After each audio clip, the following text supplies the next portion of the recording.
So hi guys, welcome back to our vlog. So today is pumunta tayo sa Manila North Cemetery kasama ating beautiful mother, si Vilma. As you can see, kasama din namin si Bibi Arens this time. So kami lang tatlo ang pumunta dito doon. So first time din ni mother na nagundas dito sa Manila. Kaya ginab na rin namin ng opportunity na pumunta din doon sa Punto de Fernando po Jr. So this is the entrance of the cemetery. So as you can see, medyo hindi mo makikita dyan na medyo crowded, pero kapag itataas mo yung camera, makikita mo talaga na sobrang daming tao. Lalong-lalo na doon papuntang Main Street, walang humpay. Yung papuntang entrance hanggang Main Street, grabe, sobrang daming tao. So this is the short footages na nakuha namin doon. So I hope you have also visited your loved ones in the cemetery, or not else you can just tirik a candle outside your door in remembrance of our loved ones who departed on this earth and now with the Lord.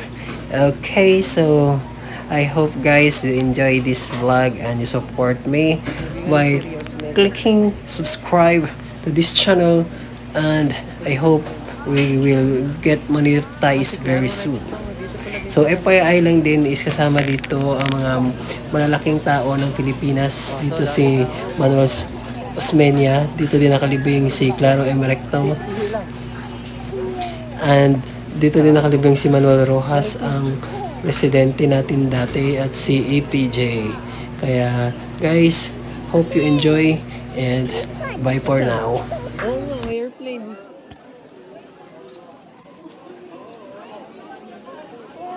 Tara, ilang dakong cruise.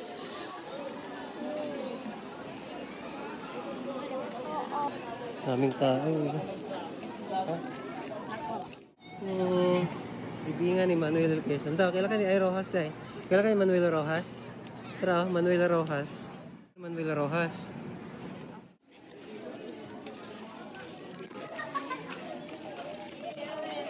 So, family.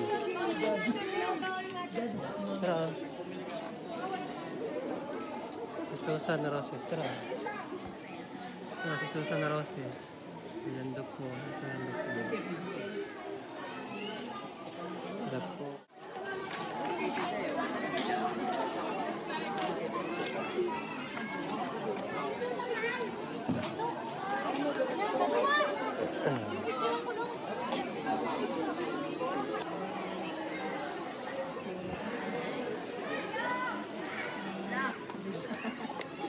Picture kayo man, iguan. Kaya mo ka picture tong buhi pa, sa patay na lang. One to December 22. Tama ba? 14? 14 oh? 2004 lagi, pero ka-birthday niya si Dudong. No, ka-birthday mo, yung pagkamatay ni Fernando po daw, ang pagkabuhay mo, ikaw kaya si Fernando po daw?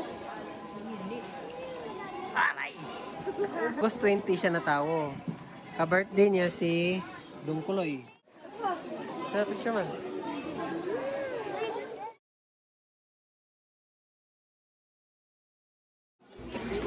Okay, mag-aalas 6 ng gabi nang nagpasya kami na bumalik na doon at lumabas na doon nga sa Manila North Cemetery, baka kasi magabihan kami doon at hindi namin alam ang palabas. So napansin ko lang doon sa loob ng Manila North Cemetery ay maraming nagtitinda na meron din naman silang parang storage na parang bahay na nila.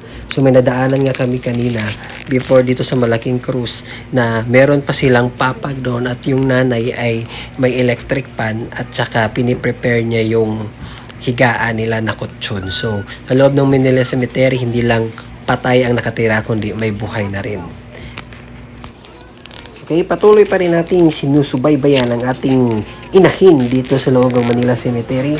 So gusto niya talagang ma-practice at maalala every November 1 ang kanyang mga yumaong mahal sa buhay. So si mama talaga nag-initiate na managkot me.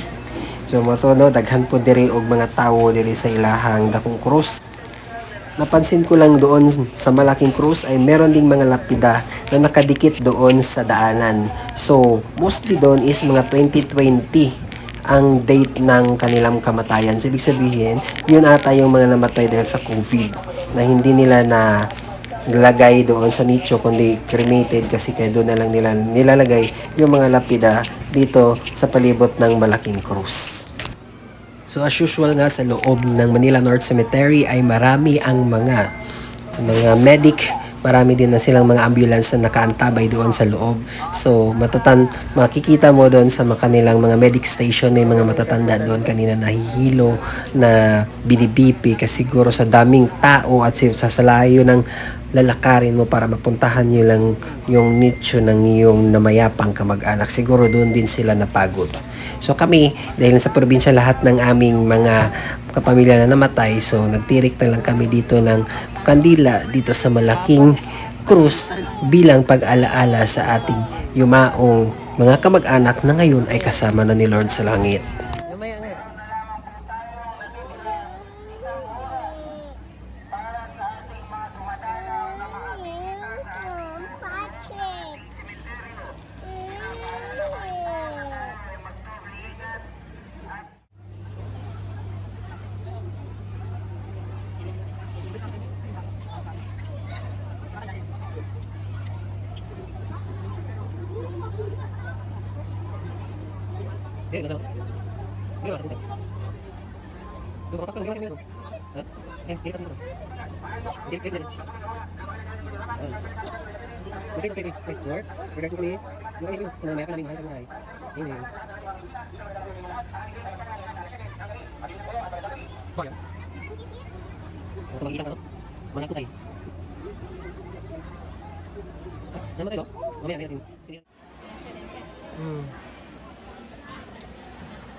Okay, sa puntong ito is nakalabas na kami dito sa Manila North Cemetery. At sa labas naman nga, andun nga ang media coverage. Nandun ang ABS-CBN, ang DZRH, ang A to Z, at saka di ko nakita ang GMA, pero andun ang SM Minay. At syempre, first time ni Mother ang magpa-picture po kay Noli De Castro. Yan si Noli De Castro sa likod, nauban sa lalaki na nakaitim. So as you can see, si Noli is laging sinisigawan ng mga tao doon.